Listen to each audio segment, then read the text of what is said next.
The Samsung Galaxy Z Flip 7 gets so much right, it makes me wonder why more people don't carry a flip phone.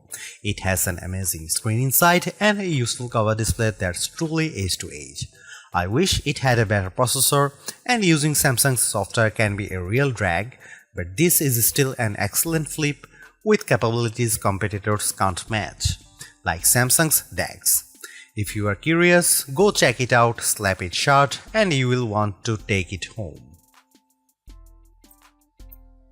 The Samsung Galaxy Z Flip 7 is a great flip phone that gives you the best Samsung's mobile might in a package that's innovative and polished. To say it's an improvement over past Galaxy flip phones would be an understatement. This is the flip I have been asking Samsung to make for years. It's not quite the best flip phone you can buy, but that's because flip phones have gotten really good, and the Galaxy Z Flip 7 makes a perfect argument for why flip phones may be today's best form factor. Think about it, what's better than a flip foldable? The Galaxy Z Flip 7 has a huge screen, the same 6.9 inches as the mighty Galaxy S25 Ultra, but it's smaller and lighter in every way, even before you fold it in half. And instead of the Ultra's questionable S Pen, the Flip 7 gives you a whole second screen to use. On top of that, it costs $200 less than an Ultra. Flip phones just make too much sense, so what's stopping them from being more popular? First, there is the durability question. The 7th generation of Samsung's flip phones still can't keep dust out, though it can handle being dunked in water thanks to its IP48 rating. Second, there are sacrifices required to make a folding phone, and the cameras are a downgrade from other Galaxy phones. This year's Galaxy Z Fold 7 got a 200 main megapixel camera, but the Flip 7 keeps its 50 megapixel cameras on the back. There is no zoom, only wide and ultra wide. A 200 megapixel sensor would have elevated the disappointment of not having a 3x telephoto lens or better. Finally, the battery takes a hit with the Galaxy Z Flip 7, maybe too big of a hit. The Galaxy Z Flip 7 doesn't last long enough. I think this is more of a Samsung problem than a flip phone problem, because the Moto Razr Ultra offers great battery life, though it is marginally thicker and heavier than the Galaxy Z Flip 7. It's impossible to avoid comparing the Flip 7 to the Motorola Razr Ultra, which is the biggest competitor. Samsung should be thrashing the Razr, but Motorola has been consistently eating Samsung's lunch in the flip phone cafe. With the Flip 7, Samsung finally catches up to the Motorola on the cover display. Its cover display doesn't just fill the front of the phone, it features the thinnest bezels Samsung has ever used on a Galaxy phone screen. The Flip 7 can also, albeit with some difficulty, use every app on the cover display. You can navigate with all Trails maps, watch some TikTok, and play Vampire Survivors without opening the phone. Still, as Samsung takes a big leap forward, Motorola continues its slow and steady pace as the flip phone frontrunner. Today's Razr Ultra is faster than the Galaxy Z Flip 7 in every way. The processor is faster, games run faster, the screen refreshes faster, the battery even charges faster. Does all of the speed matter? Yes, but some folks will appreciate Samsung's deep features set and customization options more than a bit of extra speed. Samsung's One UI 8 is a powerhouse, especially if you mix business and pleasure on your smartphone. The Flip 7 also ships with Android 16, and this is the first time Samsung Foldable buyers haven't had to wait for an upgrade to the latest version of Android. Samsung promises 7 years of major Android updates and security patches, more than any competitor except Google. It has a good track record of delivering on such promises, while many Motorola fans are still waiting for promised updates for past Razr phones. It is time to consider a flip phone? Absolutely, as you have probably noticed, I am a fan of flip foldables, and the Flip 7, with its versatile cover display, rock-solid design, and hefty set of features, offers more value than the sum of its parts. In fact, I think most people would appreciate the Flip 7 with its unique benefits more than other phones that don't make the small sacrifices. Ask yourself, does your phone need the tiny zoom camera? Wouldn't you rather have a phone you can slap shut and slip in your front pocket? And I use the cover display on my Galaxy Z Flip 7 far more than I use the S Pen on my Galaxy S25 Ultra. I am rooting for flip phones, and the Galaxy Z Flip 7 is an exceptional flip for serious smartphone users. The Galaxy Z Flip 7 starts at $1,099 US, which is the same price as last year's Z Flip 6. The price seems reasonable to me considering that you are getting two displays for the price of one, plus glass that bends in half like a dang magic trick. Galaxy Z Flip phones used to seem pricey, but the rest of the phone world has slowly crept up to meet Samsung. And now $1,099 US actually seems fair, especially if you are getting this phone from your carrier with a steep discount. The Galaxy Z Flip 7 costs more than an iPhone 16 Pro and less than an iPhone 16 Pro Max. It costs the same as a Google Pixel 9 Pro XL or Samsung's new and thin Galaxy S25 Edge. Most importantly, the Flip 7 costs less than the new Motorola Razr Ultra 2025 in the US, where the Razr Ultra starts at $1,299 US. At launch, the Galaxy Z Flip 7 only comes in 4 colors, while last year's Flip 6 was available in 7 hues. Mint and color red are exciting. Jet black and blue shadow are more staid. I wish Samsung would try something unique with its materials and finish, but it likes to dress the entire product family in the same sweater for holidays portraits, so all the Galaxy phones look alike finish-wise. When Samsung admitted that the Galaxy Z Flip 7 would use its own Exynos 2500 processor instead of the Snapdragon 8 Elite for Galaxy found in every other flagship Galaxy phone this year, it was like a record scratch moment from a comedy show. Rumors suggest this would have been the CPU inside every Galaxy S25 phone, but Samsung changed its plan late in the game on those phones. Instead, this new Samsung chip debuted in the Galaxy Z Flip 7. The display is bigger this year, up to 6.9 inches for the internal display from 6.7 inches last year, and the phone is 4mm wider to accommodate this.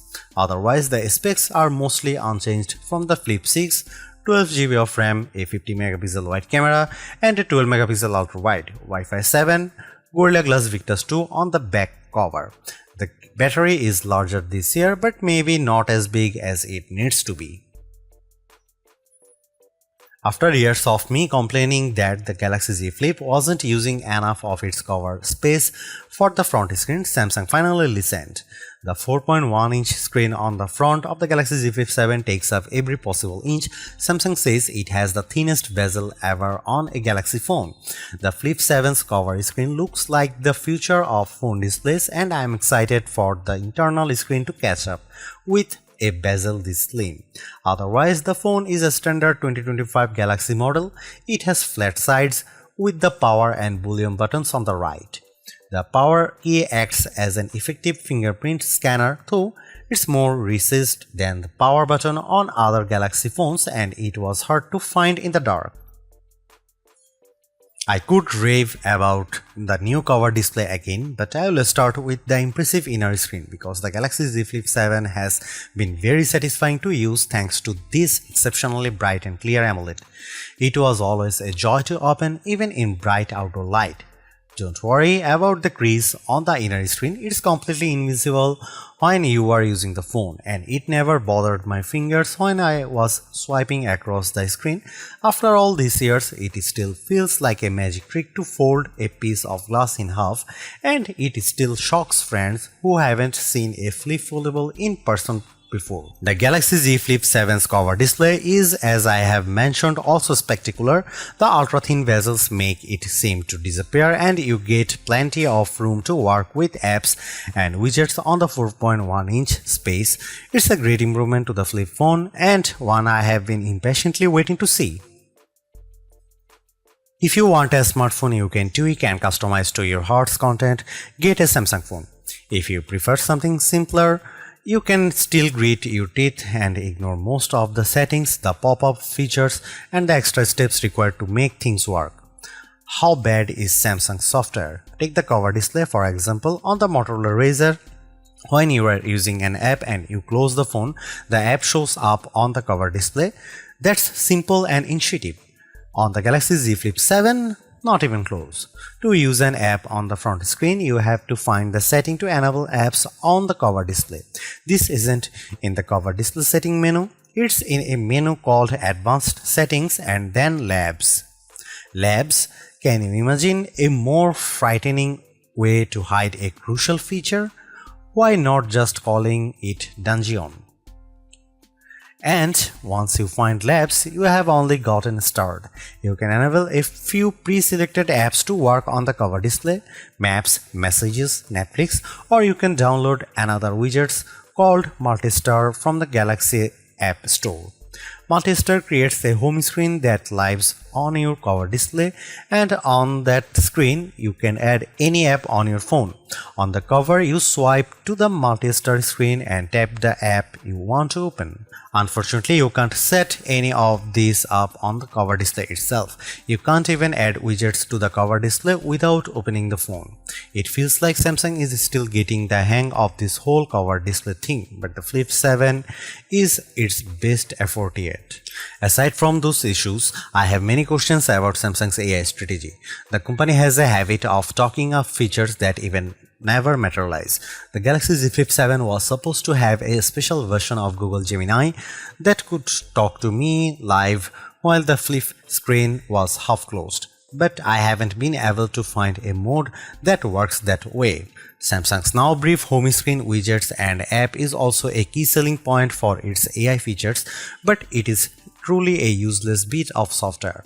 It never offers me more than the weather and the first few appointments on my company calendar, which are always people who scheduled a day off. Samsung promised that this now brief and its Galaxy AI features would offer highly personalized information as the AI gets to know you through your Samsung devices and users' behavior. I carry multiple Samsung phones and wear a Galaxy Watch Ultra, and I have never seen anything personalized for my interests of habits. The Galaxy Z Flip 7 has a good set of cameras that took photos I enjoyed sharing. Images taken with Samsung cameras usually pop with bright colors and a highly sharpened look, but I have noticed on the last couple of phones that Samsung has been toning down this artificial look for a more natural photography style closer to what the iPhone produces. I am all for it. Don't worry, Samsung fans, you still get photos that look great, especially if you opt for Samsung's specialized modes. Samsung's portrait mode is probably the best on any smartphone. It isolated my subject neatly and blurred the background for a gorgeous look. Samsung's food mode is by far the best camera phone mode for taking food photos. I reach for my Galaxy phone whenever I bake something tasty and I want to share it. Samsung's AI editing features are also the best I have used on any smartphone. When you cut an unwanted person or object out of your photo, the Galaxy Z Flip 7 does a perfect job of filling in the gaps. If there are floors, board, or vertical blinds behind them, it fills these in seamlessly. Of course, the Galaxy Z Flip 7's coolest camera trick is letting you use the cover display as your viewfinder for photos. You can take selfies at the full 50 megapixel resolution when you point the main camera at yourself and use the cover display. You can also set the phone in an interesting position, way down low or hanging from up high, and then take shots with voice commands or by signaling the camera with a wave.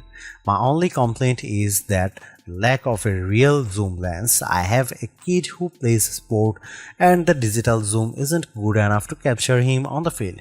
If you take photos from far away often, you will miss the lack of real zoom.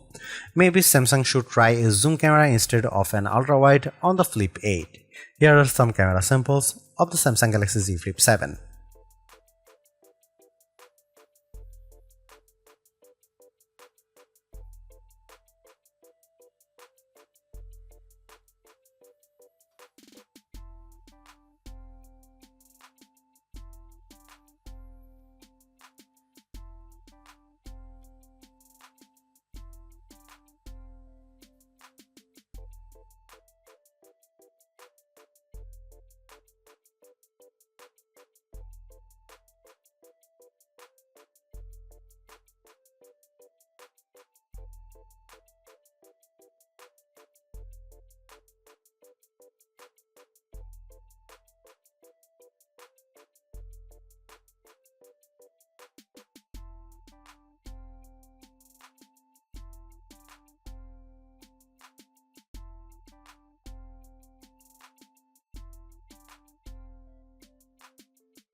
In my real-world tests, the Samsung Galaxy Z Flip 7 performed well. I used it for a variety of complex tasks, including running two apps with one at top and other at the bottom of the inner screen, and plugged the phone into my monitor for the full Samsung DeX treatment.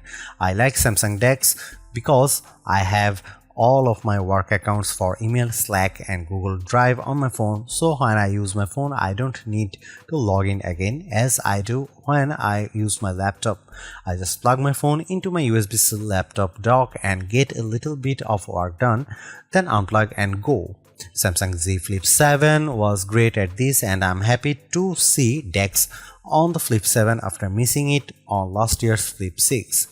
That said, in benchmark tests, it's clear that the Samsung Exynos 2500 lags behind the Qualcomm Snapdragon 8 Elite, and it's a shame that the Flip 7 and Galaxy Z Fold 7 run on different platforms. In our lab tests, the Exynos 2500 did not beat the Galaxy S25's Snapdragon 8 Elite for Galaxy platform in a single test. Not processor speed, graphics performance, web browsing, AI and machine learning tests, nor any other benchmark we run. In every way, the Exynos 2500 is inferior to the Snapdragon 8 Elite. Worst of all may be the chip's power consumption, which I'll get into the next section. Samsung isn't doing itself any favors by ditching one of the best mobile platforms I have ever used, the Snapdragon 8 Elite, and I hope it doesn't ever make the same mistake again. In the end, while not absolutely perfect, the Galaxy Z Flip 7 represents a major step forward for Samsung's pocket-sized foldable series. The compromises are smaller to the point where they are easy to ignore. It's a great all-rounder, has a much better cover screen, better camera performance, and an internal screen that's not too narrow. I really like it. You could argue that Motorola Razr 60 Ultra makes better use of the cover screen, and I'd agree with that assessment, but with the build quality, display quality, software optimizations and improved cameras, the Galaxy Z Flip 7 is much closer to competing with Motorola's Super Clamshell. And in some ways, it's actually better. This is a wonderful phone and one that's a joy to use.